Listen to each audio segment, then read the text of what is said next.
결합하시는 말씀을 함께 보겠습니다.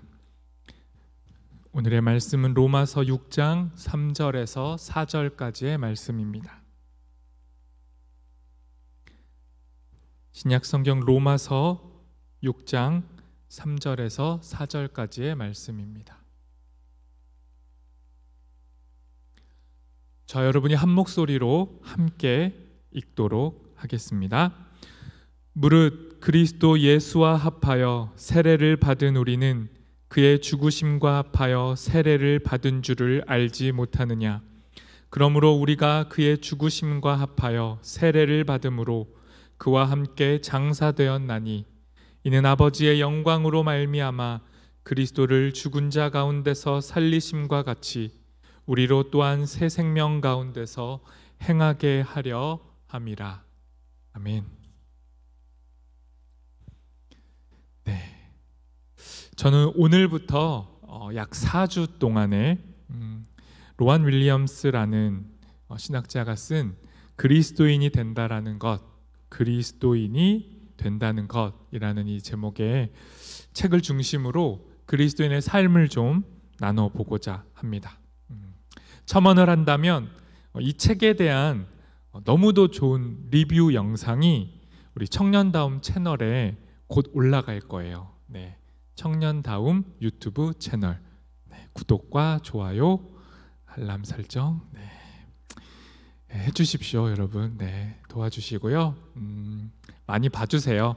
영상 저번에도 말씀드렸지만 영상미는 없습니다. 영상의 아름다움 이런 거 없고요.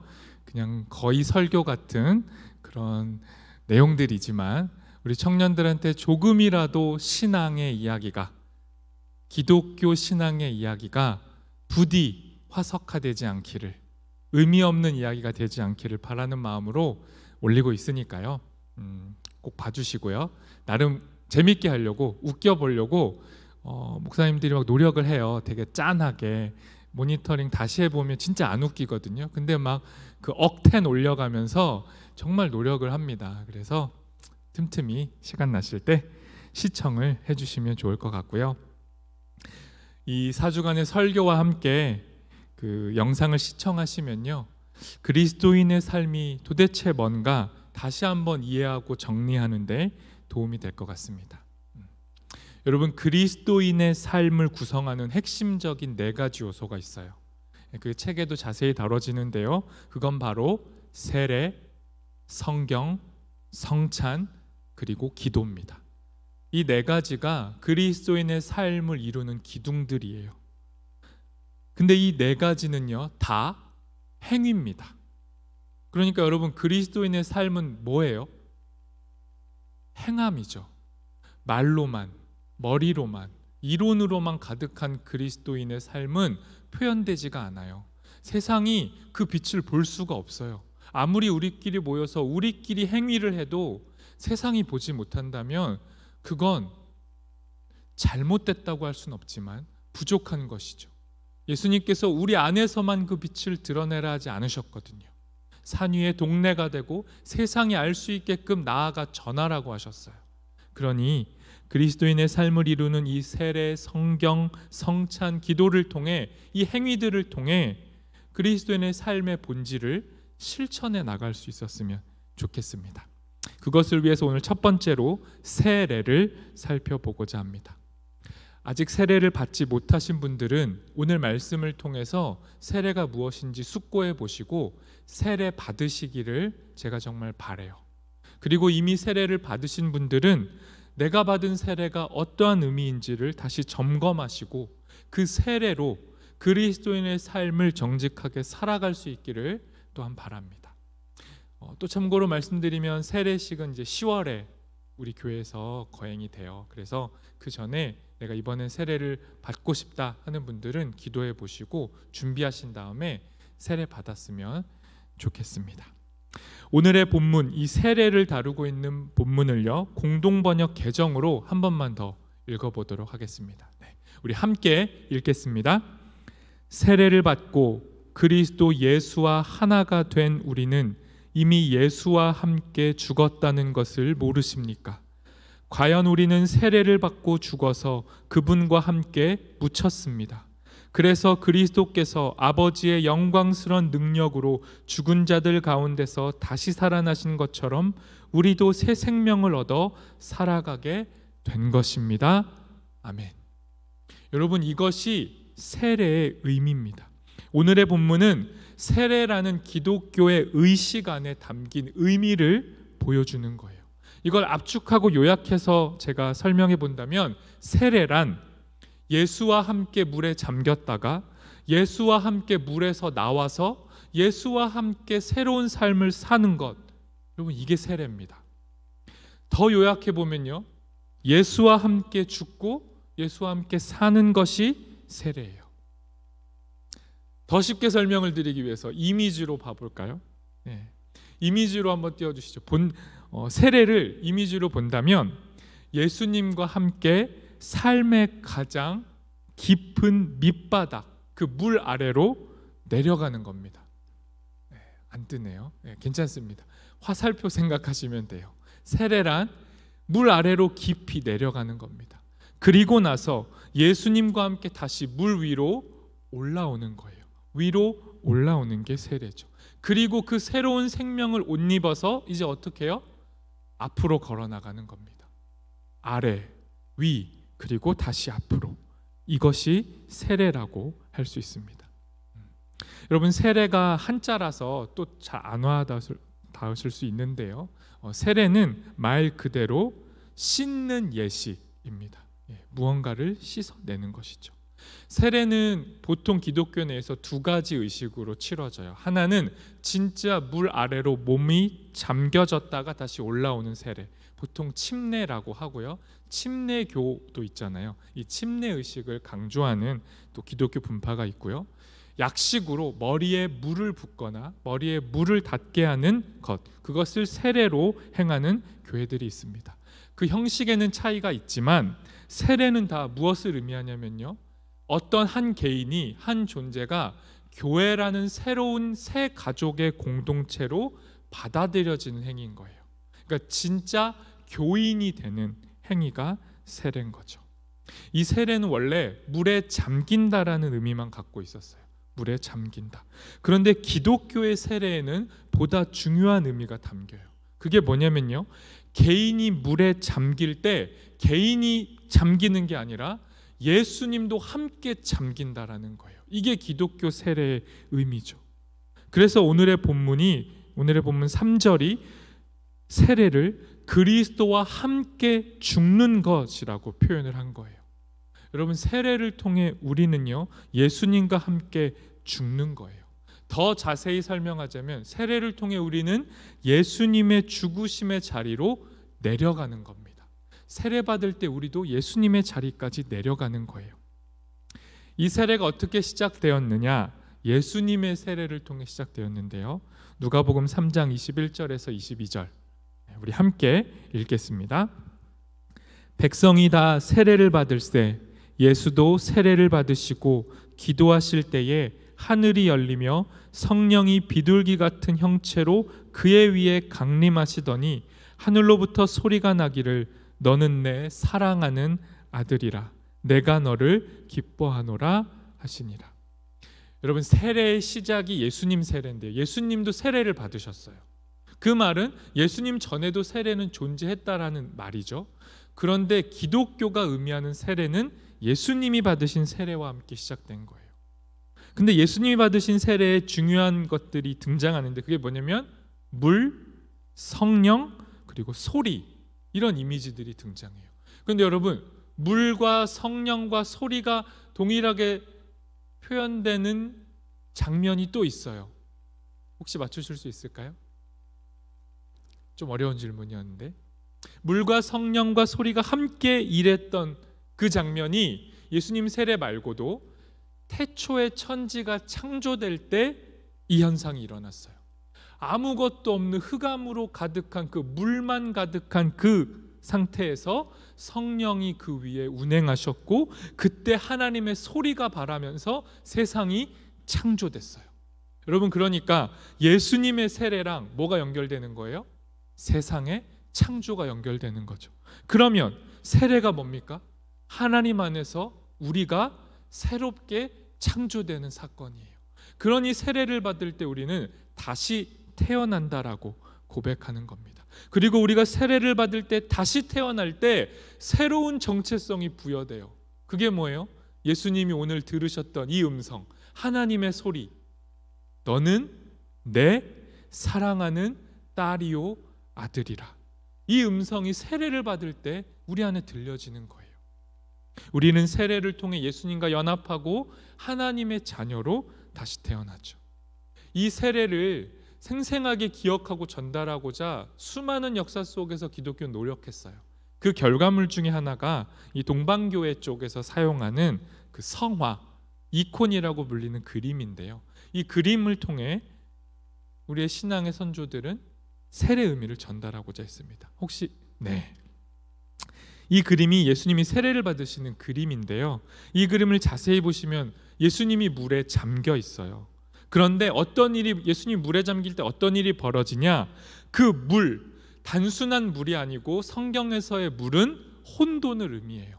흑암과 죽음을 의미해요. 무질서를 의미하는데 예수님이 물에 잠기시니까 저 혼돈의 파도가 정복당하는 겁니다. 예수님이 물에 잠기셔서 이 땅에 있는 이 무질서와 혼돈을 바로잡으시는 거예요.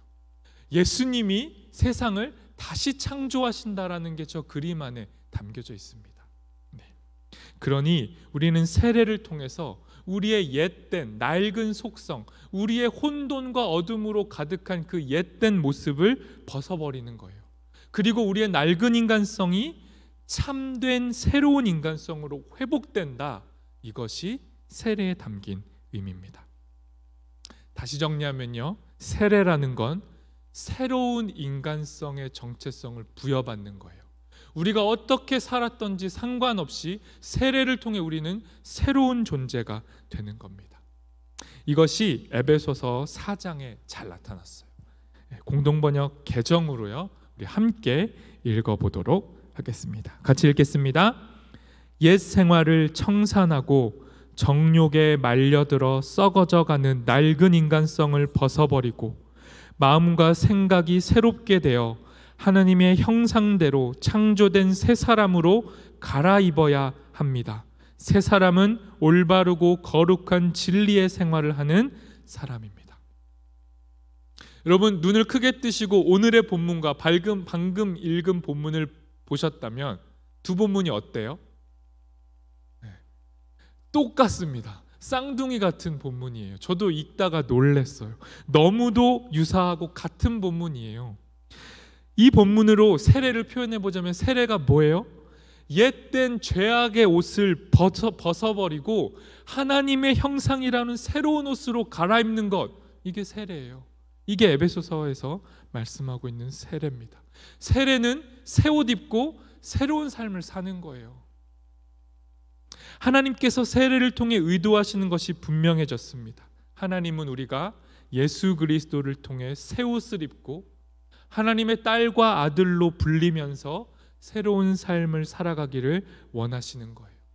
우리는 계속해서 망가진 삶을 살아왔고 지금도 살아가죠. 이 망가진 삶의 한복판에 예수님이 찾아오셔서 우리의 인간성을 회복시키고 원래의 창조의 자리로 돌려놓으시는 거예요. 이게 세례입니다. 혼돈이라는 물에 빠져서 허우적거리는 우리를 다시 제자리로 끌어올리시는 것, 하나님이 손을 뻗으셔서 물에 빠진 우리를 건져 올리시는 것, 이게 세례입니다. 그러니 여러분, 세례를 받을 때 우리는 먼저 물에 잠겨야 돼요. 물에 잠기는 게 두렵거든요. 물 무서워하시는 분들 있죠. 저도 물 진짜 무서워했어요. 지금은 조금 안 무서워합니다. 물에 들어가는 게 왜 무섭죠? 물에 들어가면 숨을 쉴 수 없어요. 물에 들어가면 앞이 보이지 않죠. 그런데 물하고 친숙해지면 물에 들어가서 숨은 쉴 수 없지만 눈을 뜰 수도 있고 앞이 보이니까 숨도 조금 더 오래 버틸 수 있고 자유로워져요. 그런데 여러분, 세례를 받을 때 우리가 물에 침례를 행하는 교회는 진짜 욕조에 담그거든요. 그때 세례받는 사람들 표정 보면요, 다 무서워해요. 근데 한결같은 게 물에 들어갈 때 무서워하던 사람들이 물에서 나오면 너무도 기뻐하죠. 이런 이미지를 떠올려 볼 때 여러분, 세례는 무엇보다 먼저는 두렵더라도 물에 들어가는 겁니다. 물에 잠기는 거예요. 혼돈의 물로 들어가는 거예요. 그 물 속에 들어가면 뭐가 보이죠? 우리의 현실이 보여요. 막막한 우리의 인생이 물 아래 있어요. 앞이 보이지 않아요. 캄캄합니다. 군대 처음 들어갔을 때 그 신병들이 듣는 소리, 눈 감아봐, 그게 네 현실이야, 뭐 이런 농담, 그런 게 우리의 삶에 펼쳐지는 거죠. 물에 잠길 때 혼돈과 무질서 속에 빠져서 허우적거리고 있는 우리 자신을 마주하게 돼요. 물 속에서 우리는 우리 자신뿐만 아니라 이 세상의 현실도 보게 돼요. 이 세상의 현실이 어떻죠?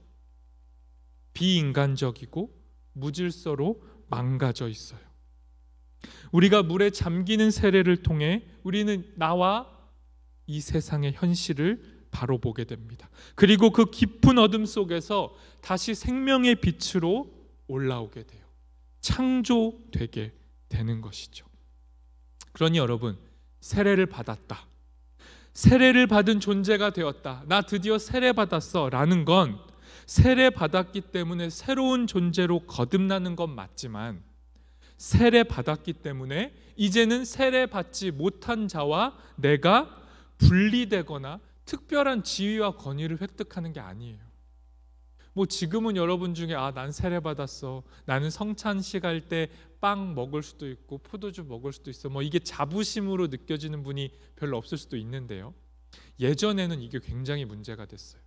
모두가 다 성찬을 받을 때 빵과 떡과 포도주를 떼고 마실 때 그것에 참여하지 못한다는 그 비통함이 사람들 안에 있었고, 이것이 악화되면 이것으로 신분을 가르듯이 세례받은 자와 세례받지 못한 자로 교회 안에서 분리가 될 때도 있었다는 거죠. 그런데 여러분, 기억하십시오. 세례는 분리하는 게 아니에요. 오히려 세례는 세례받은 자와 세례받지 못한 현실 속에서 살아가는 이들을 연합하게 해요. 그러니까 세례받은 자들은요, 어떻게 해야 돼요? 걸어 나가서 세례받지 못한 사람들의 현실 속으로 들어가야 돼요. 그게 세례예요. 그러니까 여러분, 세례는 역설적인 거죠. 세례가 뭐라고요? 씻는 의식이라고요. 겨우 깨끗하게 씻고 새 옷 갈아입었더니 하나님이 우리를 어떤 자리로 보내요? 엉망진창이고 더러운 그 흙 구덩이로 우리를 다시 보내시는 거예요.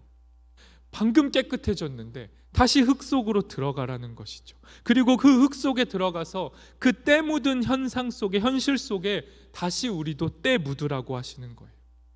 그렇게 어두운 세상 한복판에서 우리도 예수님처럼 그 밑으로 내려가서 그 힘겨운 삶을 끌어안고 살라는 것이 세례 안에 담긴 하나님의 요청입니다. 그러니 여러분, 세례를 받으신 여러분, 세례 받았으니까, 나 깨끗해졌으니까 이제 좀 평온하게 살고 안전한 환경 속에서 즐거움 누리면서 좀 머물러 있어야겠다라는 마음이 드신다라면 오늘의 말씀을 기억하십시오. 주님이 우리를 그 자리에 내버려 두지 않으세요. 다시 물에 잠겨라 이렇게 명령하세요. 아니, 요청하고 요구하세요. 다시 좀 들어가. 다시 그 흙 속으로, 물 속으로 들어가. 요구하시면서 어떻게 말씀하세요? 나도 들어갈게. 너 혼자만 들어가지 않고 네가 세례받을 때 나와 함께 세례받았듯이 나도 너와 다시 물 아래로 잠길 테니까 나와 함께 같이 그 자리로 내려가자라고 말씀하시는 거예요. 그러니 세례받을 때, 물에 잠길 때 우린 두려워할 필요 없습니다. 주님이 함께 가시고 주님과 함께 우리는 그 물 위로 올라올 거예요. 여러분, 이런 의미에서 세례는요, 신비예요. 예수님을 통해서 깨끗함을 입으면서 동시에 어떻게 돼요? 다시 환난과 위험과 고난과 죄 속으로 우리를 밀어넣는 게 세례니까요. 깨끗하게 했다가 다시 어둠 속에 우리를 보내는 것, 이것이 세례입니다. 그리스도인이 된다는 것, 그리스도인으로 산다라는 건 하나님의 은혜를 누리면서 동시에 죄악된 세상을 살아가는 삶이에요. 여러분, 이게 우리가 서 있어야 할 바른 위치입니다. 교회 다니고 예수님 믿으면 평온해야 돼. 나 왜 이렇게 불안하고 염려하고 힘들지? 나 이상하고 잘못된 자리에 있는 것 같아? 아닙니다. 그 자리가 바른 자리예요. 그 자리에 예수님과 함께 탄식하면서 이 세상의 아픔을 똑바로 보고 세상을 위해 기도하는 자리가 세례자의 자리예요. 그러니 여러분, 세례받은 사람에게 요청되는 게 있어요. 그게 뭐냐면 세례받은 자는요, 기도하는 사람이 되는 겁니다. 나만을 위해서 기도하는 게 아니라 자기 앞에 펼쳐지는 세상의 어둠을 보고 탄식하면서 기도하는 거예요. 세례받은 자가 기도할 때는 늘 기쁘거나 늘 명확하거나 응답받을 것이 뚜렷하게 보이지 않아요. 마치 물속에 잠겨 있는 것처럼 세례받은 자가 기도할 때도 앞이 캄캄해요. 그런데 여러분, 그때 성령 하나님께서 말할 수 없는 탄식으로 우리를 위해 함께 기도하세요. 그러니 세례받은 자도 기도할 수 있습니다. 더 솔직하게 말하면 기도할 수 있는 게 아니고요, 기도가 터져 나오는 거예요. 워낙 숨이 막히고 갑갑하고 답답하고 앞이 안 보이니까 내 안에서 무언가가 꿈틀대는데 그게 터지는데 그게 기도라고요. 우리의 막막한 물속에 잠긴 현실에 성령 하나님이 기도하고 계시기 때문에 결국은 우리 안에도 기도가 터져 나오게 되는 겁니다. 그러니 여러분, 세례 받은 사람 앞에 펼쳐지는 길은요, 세례 받고 나서 새 옷 입고 걸어가야 될 길은 위험한 길이에요. 평온한 길이 아닙니다. 세례는 우리를 이 세상이 요구하고 희망하는 안정되고 안락한 길로 인도하지 않고요, 오히려 극도로 위험한 예수님이 가셨던 그 길, 예수님이 가셨던 그 자리, 그게 뭐예요? 십자가 자리, 십자가라는 결론으로 치닫는 그 길로 우리를 내몰아갑니다.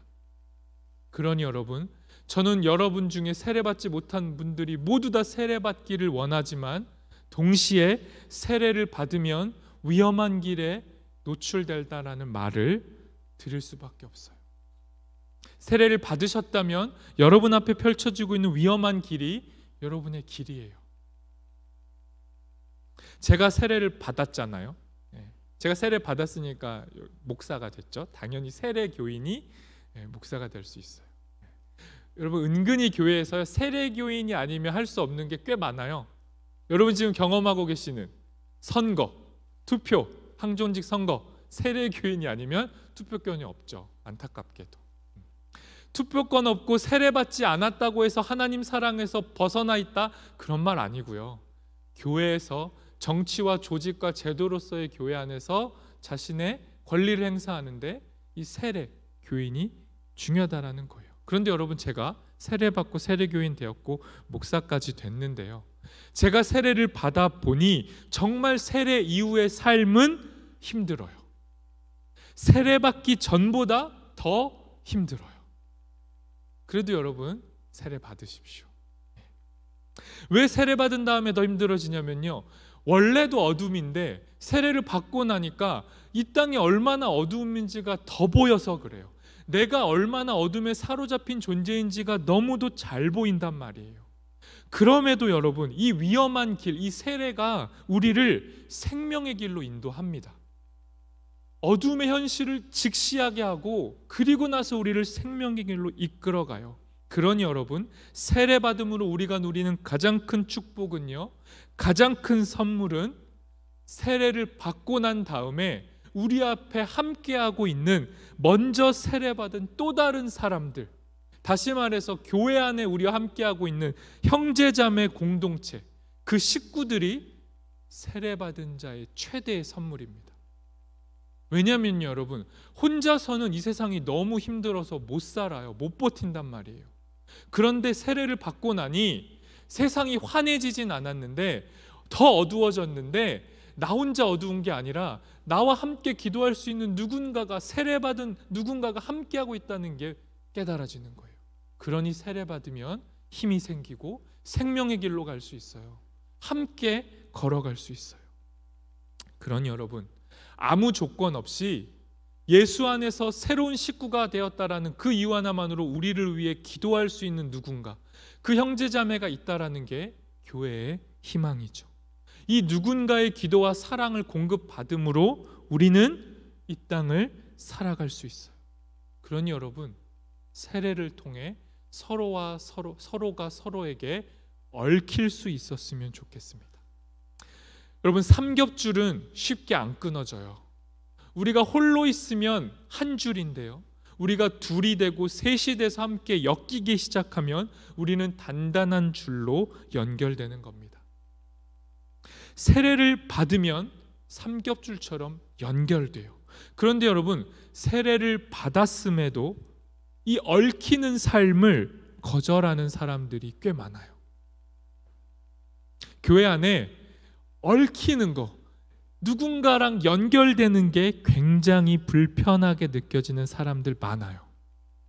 새로운 가족으로 편입되어서 이제 나 혼자 사는 게 아니라 함께 사는 것이 불편해져요. 그냥 혼자가 편하고 혼자가 깔끔하고, 아니 혼자면 다른 저 시끄러운 사람들하고 얽혀서 내 에너지를 빼앗기지 않을 수 있으니 세례는 받았지만 교회는 다니지만 혼자이고 싶다라고 말할 때가 많아요. 그런데 여러분, 앞에서도 말씀드렸지만 세례를 통해 얻는 가장 큰 선물은 우리 곁에 있는 사람들입니다. 그 곁에 있는 사람들 안에 계신 예수 그리스도가 우리의 선물이에요. 그러니 어둠 속에 홀로 있지 마시고 우리 안에 있는 그 서로의 조그만 빛을 나눠주고 그 빛으로 얽히고 설키고 엮여서 이 땅에서 우리 안의 빛이 선명하게 드러났으면 좋겠습니다. 얽혔으면 좋겠어요. 여러분, 쉽지 않지만요. 그래서 여러분, 세례는 새로운 도전입니다. 세례는 우리를 위험한 길로 내보내고 새로운 도전을 우리에게 허락해줘요. 다시 용기 내서 일어나서 서로를 향해 걸어가라고 우리에게 힘을 북돋아주는 게 세례예요.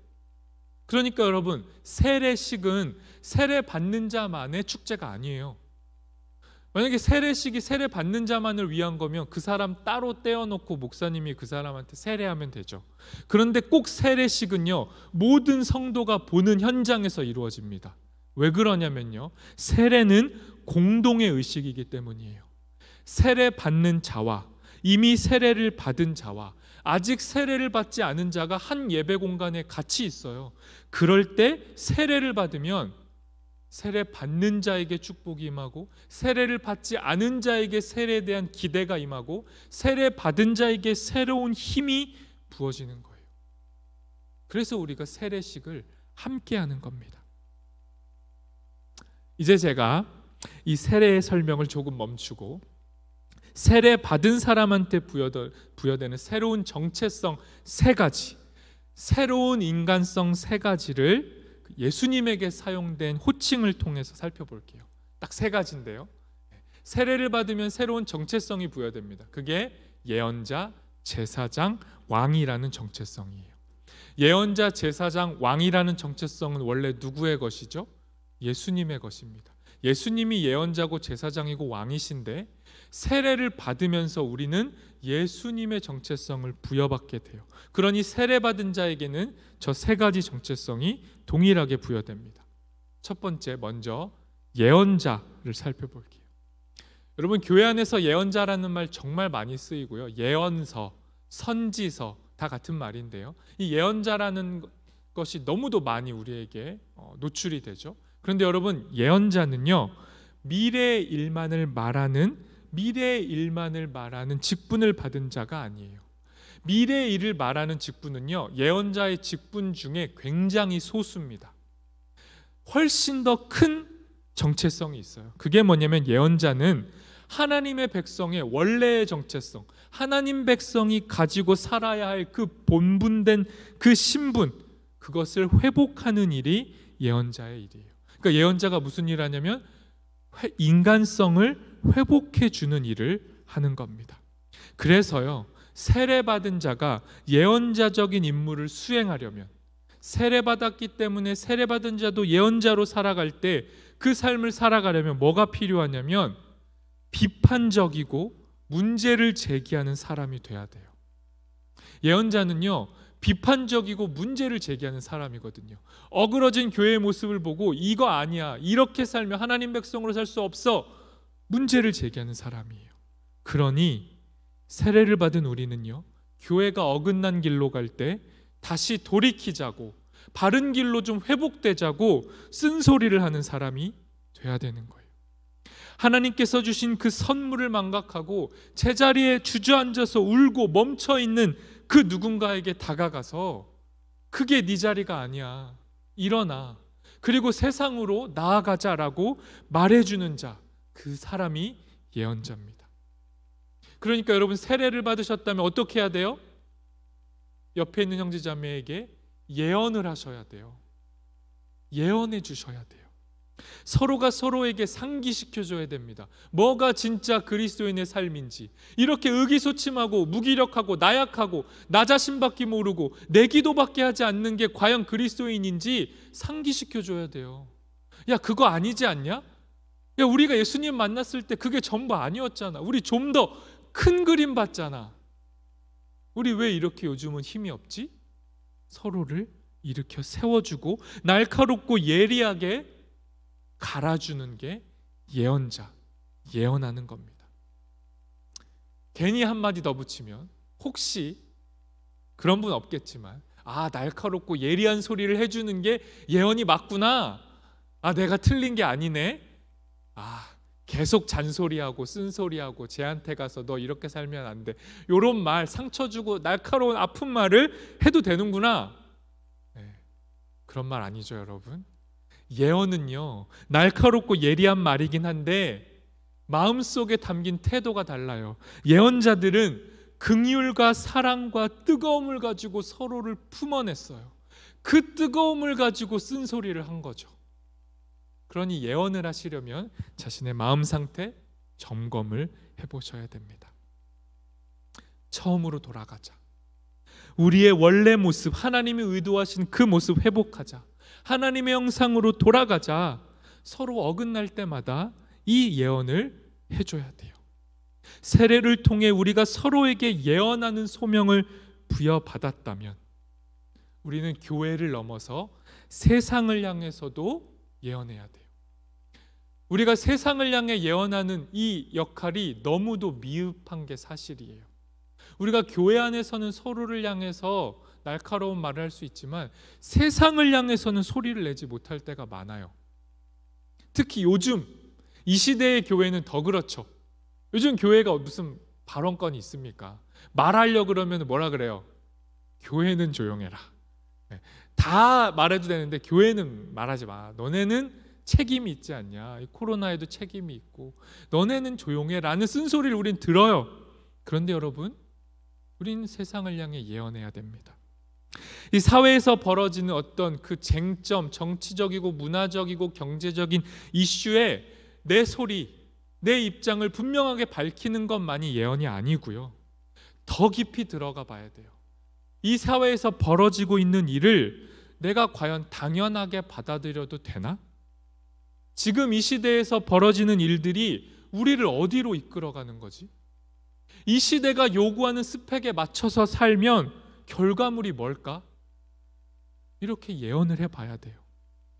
여러분, 교회 안에서만 소리 지르고 막 많은 말들을 하는 게 아니라 세상을 향해서 침묵이 아니고 예언을 해봐야 돼요. 질문을 던져야 된다고요. 한국 사회에서 예언하는 게 뭘까요? 주식, 부동산, 외모, 집안, 학벌, 이거 말고 청년으로서 다른 대안이 이 땅에 존재하나? 정말 이 땅의 현실에는 앞에서 나열한 거 말고는 진짜 대안이 없나? 질문을 해봐야 되는 거예요. 진짜 대안이 안 보이는데 여러분이 저한테 물어보셔도 주식, 코인, 부동산, 외모, 학벌 말고 제가 여러분에게 여러분의 보다 나은 미래를 위해서 제시해 줄 수 있는 게 저도 별로 없어요. 오히려 그것들을 왜 여러분을 기도해 주죠? 그런데 정말 대안이 없나? 질문해 봐야 돼요. 그게 예언입니다. 지구를 끊임없이 개발하고 발전시키면 지구는 더 아름다운 모습이 될까? 아니면 정말 기후의 위기로 종말에 가까운 재앙을 만나게 될까? 질문을 던져봐야죠. 세상이 제시하는 길과 그 방향대로만 걸어가는 게 아니라 우리가 가는 길이 어떤 길이고 우리는 어떤 길로 가야 되고 우리를 이끄는 길은 무엇인지를 예수님 안에서 질문해 봐야 돼요. 이게 세례받은 자가 예언하는 삶입니다. 두 번째로요, 제사장 역할을 감당해야 되는데요. 구약 성경에서 제사장은요, 하나님과 사람을 연결하는 존재예요. 쉽게 말해서 제사장은 무슨 일 하는 거냐면요, 화해시키는 작업하는 거예요. 양쪽에서 싸우면 화해시키는 중재자가 제사장입니다. 하나님하고 인간이 싸워요. 말도 안 되죠. 무슨 인간이 하나님한테 덤빕니까? 그런데 인간은 수많은 역사 속에서 하나님하고 싸웠어요. 하나님께 덤볐죠. 그 사이를 제사장이 다리를 놓는 겁니다. 중재하는 게 제사장의 역할이죠. 죄로 인해서 깨진 관계를 회복하기 위해서 구약의 제사장은 희생 제물을 바쳤어요. 그러니까 여러분, 세례를 받은 우리가 제사장의 역할을 감당한다는 건 뭐죠? 세례받은 우리가 화해자가 되는 겁니다. 이 땅에 깨어진 관계들을 다시 다리 놓고 연결하는 게 우리가 할 일이에요. 목사님 너무 거창한데요? 그걸 어떻게 해요? 여러분, 그걸 하는 겁니다. 그 놀라운 신비, 불가능해 보이는 일들이 세례받은 우리, 예수와 함께하는 우리 안에서 일어나는 거예요. 분열되고 상처 입고 무질서한 상황들을 바르게 읽어내고 예수님과 함께 물에 들어가고 다시 나와서 성령으로 새 옷 입고 세상의 상황 속으로 다시 들어가서 아픔의 현실 속에서 그 주저앉은 이들을 일으켜 세우는 거, 이게 제사장, 세례받은 우리가 할 일이에요. 물론 우리는 이제 구약의 제사장처럼 희생제사는 안 드려요. 하지만 우리의 구원으로 단 한 번의 제물이 되신 예수님을 통해 우리 안에서 회복이 일어났어요. 우린 매번 제사 안 드리지만 예수님의 단번의 제사로 우리는 회복이 된 거죠. 예수님이 우리의 구원의 제물이 되셨기 때문에 우리는 힘을 내는 거예요. 다시 담대하게 힘을 내고 세상으로 나가서 헌신하고 세상 앞에 나를 제물로 내어 던지면서 세상을 화해하는 일을 하게 되는 겁니다. 마지막으로 세례받은 자의 신분, 우리가 하는 일, 그것은요, 왕의 역할을 하는 겁니다. 고대 이스라엘에서의 왕은 다른 사람을 대신해서 하나님께 말하는 자였어요. 그러니까 왕은요, 제사장의 역할을 동시에 수행했던 거죠. 하나님의 말을 대신 전하고 동시에 왕은 사회의 법과 정의를 세우는 자유가 있었어요. 그러니까 왕은 권력으로 사람들을 억압시키고 굴복시키는 게 아니라 그 자유로 세상의 법과 정의를 세워갔던 것이죠. 그러니 여러분, 세례받은 우리, 왕 같은 제사장, 왕인 우리에게 허락된 명령이 뭡니까? 이 땅에 무너진 사회의 질서와 법과 정의를 바로 세우는 일, 그 일에 헌신하고 그 일을 현실화하는 일이 우리가 하는 일이에요. 아닌데요, 목사님? 그 법조인과 국회의원들과 정치가들이 하는 건데요. 아니요, 그렇지 않습니다. 그러한 생각들, 전문가와 대표성을 띤 누군가가 이 땅의 사회의 질서를 회복할 거야 라는 그 의기소침함이 이 땅을 망가뜨려 왔잖아요. 투표 안 하고 선거 참여 안 하고 그냥 알아서 잘하겠지. 원래 정치는 썩었잖아. 원래 이 땅은 부패했지. 법 쪽에 다 타락했잖아. 이러한 그저 힘없는 외침으로 뒷담화하고 있는 게 예언이 아닙니다. 바르게 투표권 행사하고 그들이 제대로 하고 있는지 날카롭고 예리하게 분석하고 관찰하는 일을 우리가 하는 거예요. 시민만 하는 게 아니라 그리스도인으로서의 시민들이 할 일인 것이죠. 예레미야 22장 16절에 그래서 왕이 할 일에 왕의 기준을 이렇게 설명해요. 제가 읽어보겠습니다. 왕은 가난한 자와 궁핍한 자를 변호하고 형통하였나니 이것이 나를 알미 아니냐 여호와의 말씀이니라. 왕인 우리가 할 일이 뭐라고요? 가난하고 궁핍한 자를 변호하고 그들을 형통하게 하는 거예요.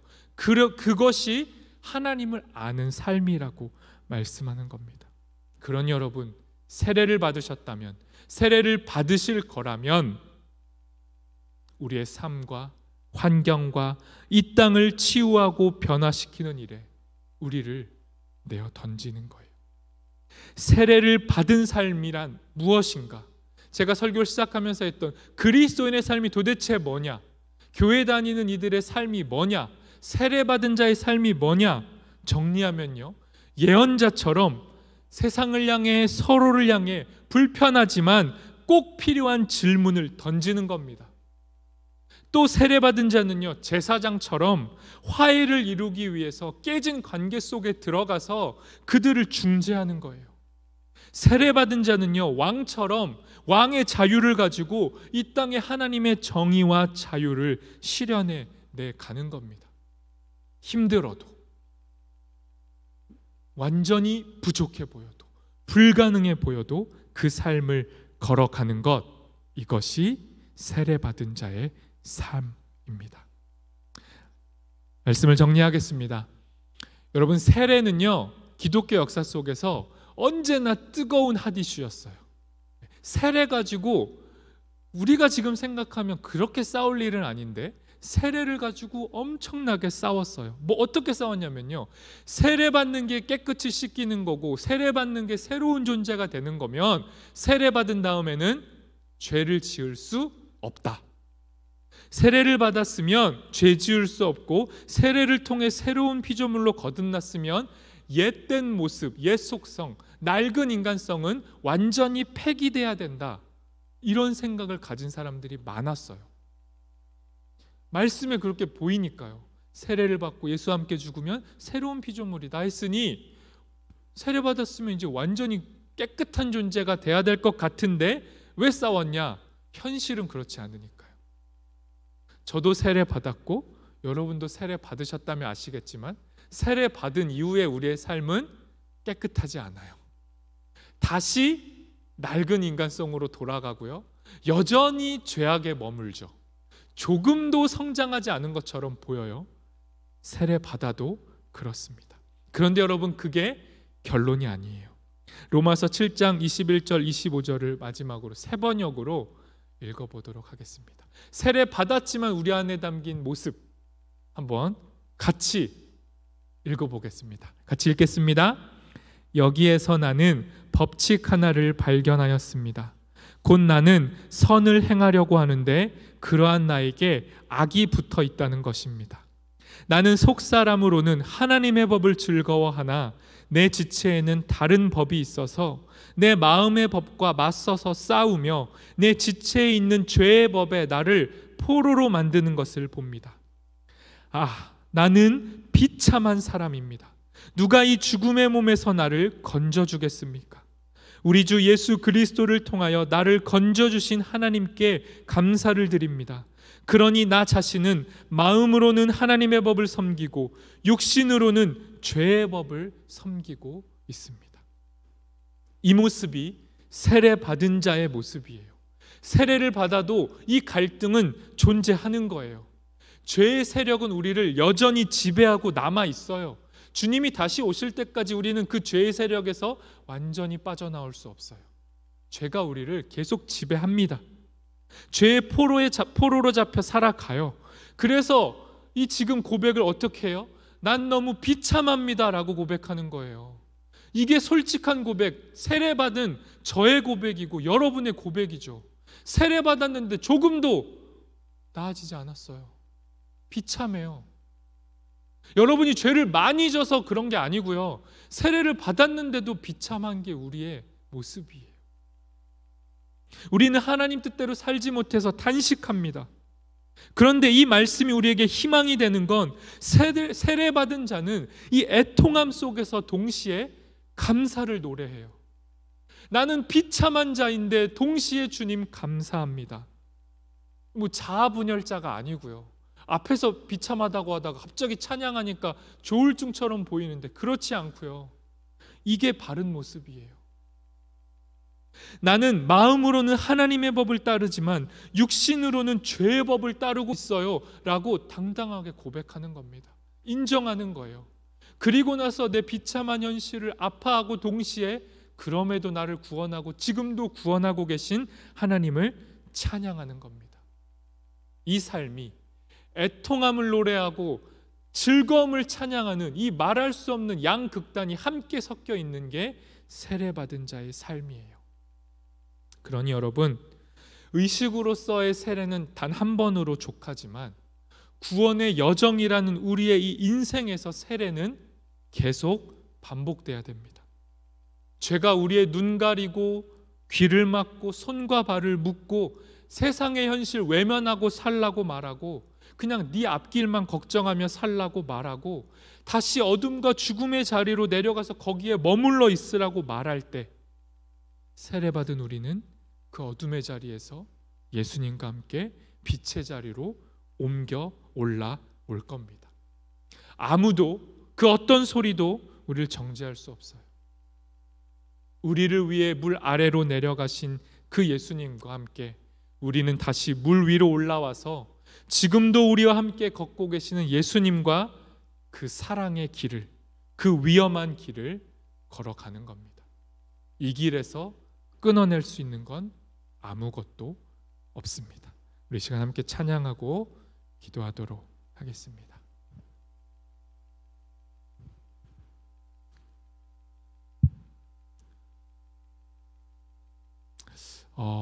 제가 오늘 좀 시간이 길어져서 찬양을 함께 하진 않고요. 우리 비전은 찬양을 좀 해주시고 우리 시간 함께 기도하도록 하겠습니다. 오늘 말씀을 좀 기억하시면서 세례가 무엇인지, 세례 받은 자의 삶이 무엇인지 우리 안에 점검하시면서 크게 소리내지 않으셔도 돼요. 잠잠하게 묵상 가운데 우리 기도했으면 좋겠습니다.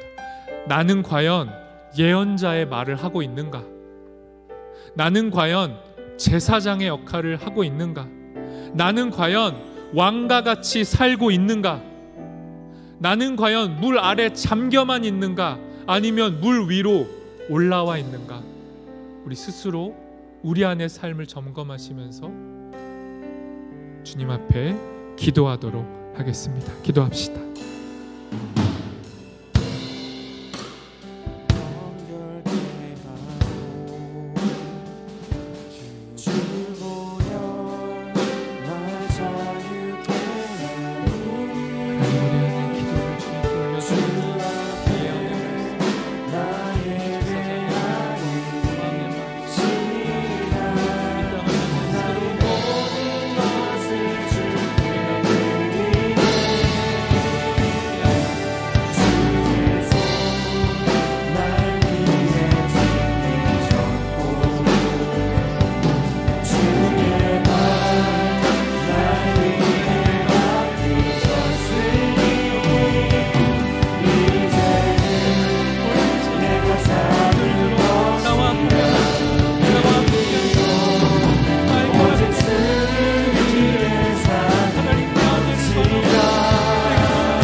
하나님 감사합니다.